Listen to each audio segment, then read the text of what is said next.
یہ مناسبت اپنے اندر بہت ہی اہم مضمون رکھتی ہے، پیغام رکھتی ہے۔ یہ مناسبت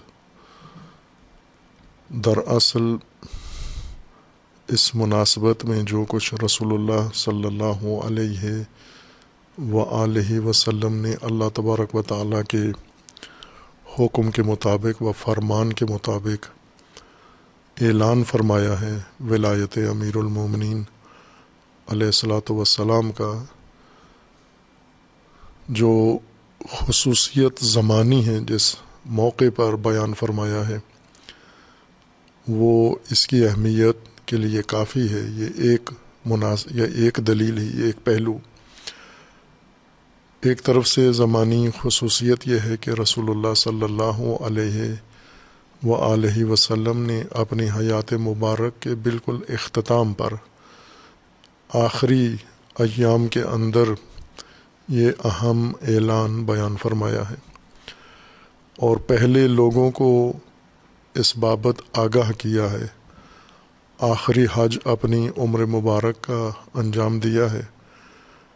آپ کی قیادت میں آخری حج انجام پایا ہے، جس میں خصوصیت کے ساتھ حضور نے شرکت فرمائی اور باقی لوگوں کو، مومنین کو شرکت کی دعوت دی۔ تمام اس وقت کے اسلامی خطے سے، شہروں سے، آبادی سے، جہاں جہاں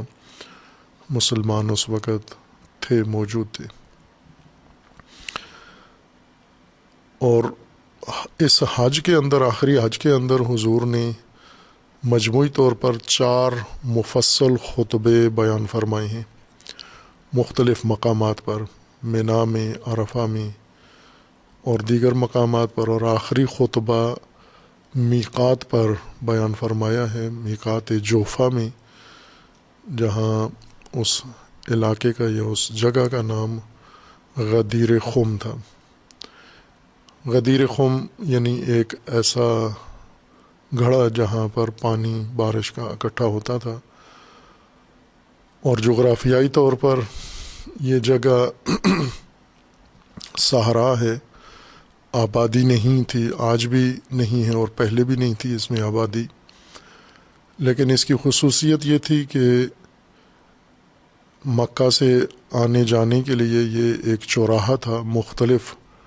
اطراف سے اور ممالک سے آنے والے لوگ یہاں تک اکٹھے آتے تھے۔ یہ جدہ اور مکہ کے درمیان میں موجود ہے یہ علاقہ۔ یہاں تک سارے کاروان اکٹھے آتے تھے اور یہاں سے آ کر اپنا اپنا راستہ علیحدہ مختلف ممالک کی طرف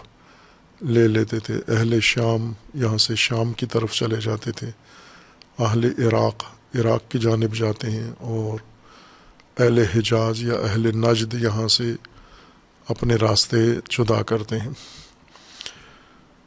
ایک تو حضور کی عمر کا آخری خطبہ و حصہ و اعلان تھا یہ، اور یہ کافی ہے یہ سمجھنے کے لیے کہ رسول اللہ صلی اللہ علیہ وآلہ وسلم بعنوان نبی خاتم، اللہ تبارک و تعالیٰ کے آخری پیغمبر، جو اللہ کا آخری دین لے کر آئے ہیں، اب جاتے ہوئے جو کچھ امت کو اکٹھا کر کے بیان فرمانا چاہتے ہیں، یہ اہتمام یا یہ زمان بتاتا ہے کہ وہ بہت بنیادی اور اہم مناسبت ہے۔ ایسے موقع پر رسول اللہ امت کو وہ پہلی باتیں جو بار بار پہلے ہو چکی ہیں وہ نہیں بتا رہے، بلکہ وہ بات بتا رہے ہیں جو پہلے کھل کے صراحت سے بیان نہیں ہوئی تھی، پہلے اس کو اشاروں کے نایوں میں بیان کیا گیا تھا، اور یہاں پر امیر المومنین نے سب کو اکٹھا کیا ایک خاص اہتمام کے مطابق، اور پھر اس میں ایک مفصل خطبے کے ضمن میں لوگوں سے اقرار لیا اپنی ولایت کا، اور جب حاضرین نے اقرار کیا کہ ہم آپ کی ولایت کی گواہی دیتے ہیں اور قبول کرتے ہیں، ہمارے نفوس پر، ہماری زندگیوں پر آپ کا اختیار ہم سے زیادہ ہے، اس وقت رسول اللہ صلی اللہ علیہ وآلہ وسلم نے امیر المومنین علی علیہ السلام کا ہاتھ پکڑا اور اس ممبر پر یا اس سٹیج پر جو اونٹوں کے پالان سے نمایاں کر کے بنایا گیا تھا، عام سطح زمین سے اوپر اٹھا کے ساتھ کھڑا کیا، آپ کا ہاتھ بلند کیا اور حضور نے اعلان فرمایا. اور اس واقعہ اور اعلان کی روایات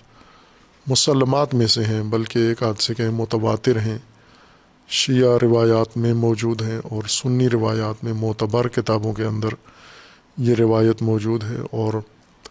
راویوں کے ہر طبقے نے اس ماجرا کو، رسول اللہ کے آخری حج کو اور اس اعلان کو ذکر فرمایا ہے، اور الفاظ بھی وہی روایت کیے ہیں جو رسول اللہ نے بیان فرمائے تھے، جن میں ولایت امیر المومنین سے متعلق یہ جملہ من کنت مولا ہو فہذا علی مولا ہو ذکر فرمایا ہے. خوب، یہ حضور کے عمر کے آخری حصے میں وہ قدم تھا جو ضروری تھا بعد کے لیے، چونکہ اپنی رحلت کا اعلان پہلے کر چکے تھے، حضور بتا چکے تھے کہ یہ میرا آخری حج ہے اور یہ آخری سال ہے عمر کا. اور پھر اس کے شیعہ روایات اور تاریخ کے مطابق 2 ماہ 10 دن بعد حضور کی رحلت ہو گئی، دنیا سے چلے گئے 28 صفر 11 ہجری کو. یہ واقعہ 18 ذی الحجہ 10 ہجری کا ہے، اور پھر اس کے بعد محرم و صفر گزرتا ہے، اور سفر کے اختتام سے پہلے حضور کی رحلت ہو جاتی ہے.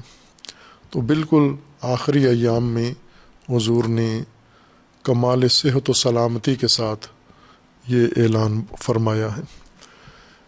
اور اپنی عمر کے آخری لمحات میں بھی یہی بیان کرنا چاہ رہے تھے، جس میں حضور نے اپنی عمر کے آخری لمحات مبارکہ میں قلم و کرتاس، قلم و کاغذ طلب کیا، جو نہیں دیا گیا. حضور کی بیماری کو بہانہ قرار دیا گیا اور وہ میسر نہیں آئی وہ فرصت. لیکن یہاہ تو ایسی کوئی صورتحال نہیں تھی، یہاں کوئی ممانعت و بہانہ نہیں تھا. ہر چند رسول اللہ صلی اللہ علیہ وآلہ وسلم کے ذہن مبارک میں کچھ چیزیں تھیں دل میں، جس کی بابت قرآن کریم نے یہ فرمایا ہے کہ ان لم تفعل فما بلغت رسالتہ، اگر یہ پیغام آپ نے نہیں پہنچایا تو اس کا مطلب یہ ہے کہ اپنی رسالت کا کوئی کام آپ نے نہیں کیا. یہ قرآن کریم کی سورہ مائدہ کی آیہ کریمہ ہے.